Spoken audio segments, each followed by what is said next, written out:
Oke, salam planter kelapa sawit Indonesia, salam buat petani pemula. Jadi pada kesempatan ini kita akan mencoba membahas tentang kadar tanah ya. Baik itu dalam pH-nya, baik itu dalam unsur haranya. Jadi sahabat-sahabat petani kelapa sawit, di sini banyak juga antara kita sahabat-sahabat petani pemula yang bertanya, mungkin tanah abang itu lebih subur dan lebih bagus katanya. Tapi di sini tanah kita kalau kulihat baik itu dari konten mereka, baik itu dari mereka-mereka semua itu kondisi tanahnya sama saja. Baik itu lahan pasir, baik itu tanah mineral itu sama. Tapi di sini kita tekankan, pertama aspek yang harus kita ketahui adalah menjaga tanah dulu.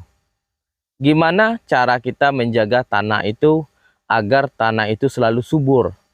Ya, subur di sini maksudnya cukuplah kadar airnya, kelembapannya, kegemburannya, di situ harus lengkap.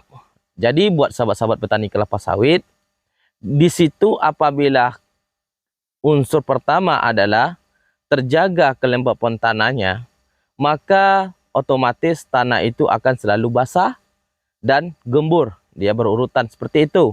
Jadi apabila tanah itu udah kelembapan cukup, dia basahnya cukup, kadar airnya dan tanahnya gembur, otomatis apapun yang ditanam tersebut akan tumbuh dengan baik dan subur. Jadi buat sahabat-sahabat petani kelapa sawit, makanya ketika kita menanam kelapa sawit itu, kebanyakan di antara petani kita itu adalah apabila umur sawit itu udah 3 tahun ke atas, itu mereka masih menggunakan semacam herbisida. Masih menggunakan semacam herbisida. Tapi boleh kita menggunakan herbisida itu boleh, tapi dengan cara teratur. Jangan kita menggunakan herbisida itu secara terus-menerus, karena menyebabkan itu tadi, tanah itu akan hilang unsur haranya, akan menjadi keras dan gersang. Apabila tanah itu udah keras dan gersang, maka apapun tanaman yang ada tersebut di dekat tanah tersebut akan menjadi kerdil. Kayak kekurangan unsur hara, kekurangan air, dia daunnya akan layu, bisa daunnya kuning. Kayak seperti itu. Karena apa?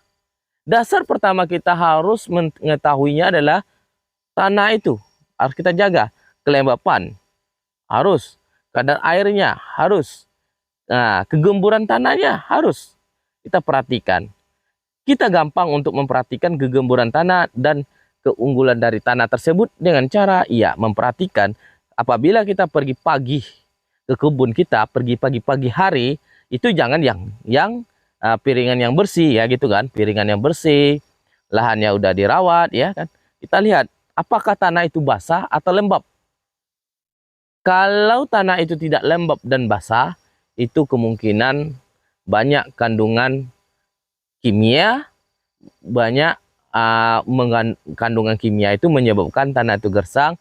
Jadi tanah itu akan keras dan tidak mudah dalam untuk perawatan mengulanginya lagi. Susah, butuh waktu bertahun-tahun untuk memulihkan lagi kadar tanah tersebut. Ada yang sebagian para petani menggunakan cara yaitu dicangkul, digemburkan, ada yang seperti itu. Karena kimia yang di dalam itu tidak hancur semua diserap oleh kelapa sawit tersebut. Maka dalam pemupukannya kita juga harus hati-hati. Jadi buat sahabat-sahabat kelapa sawit itulah fungsinya. Memang sih Adi Petani ini pemupukannya 2 kilo per tahun, masuk kesret 4 kilo per tahun. Tapi yang pertama Adi Petani jaga adalah tanah, kelembapan tanah, kadar tanah, dan kondisi kegemburan tanahnya. Agar sawit itu selalu subur, gimana cara jaganya? Yaitu gawang mati ini Adi Petani pelihara, dan secara letter U itu tidak pernah Adi Petani lakukan penyemprotan. Itulah fungsinya. Jadi banyak juga sahabat-sahabat kita yang bertanya, itu nanti binatang buas segala macam. Ya, yang kita bersihkan adalah piringan ya. Piringan ini adalah fungsinya itu untuk tadi, untuk ngutip berondol, untuk melakukan pemupukan, untuk pemanennya lebih mudah, gampang, bersih, kelihatan gitu kan, seperti ini. Gitulah sahabat-sahabat petani kelapa sawit. Jadi kita memberikan edukasi. Mudah-mudahan apa yang kita sampaikan ini bermanfaat buat petani pemula.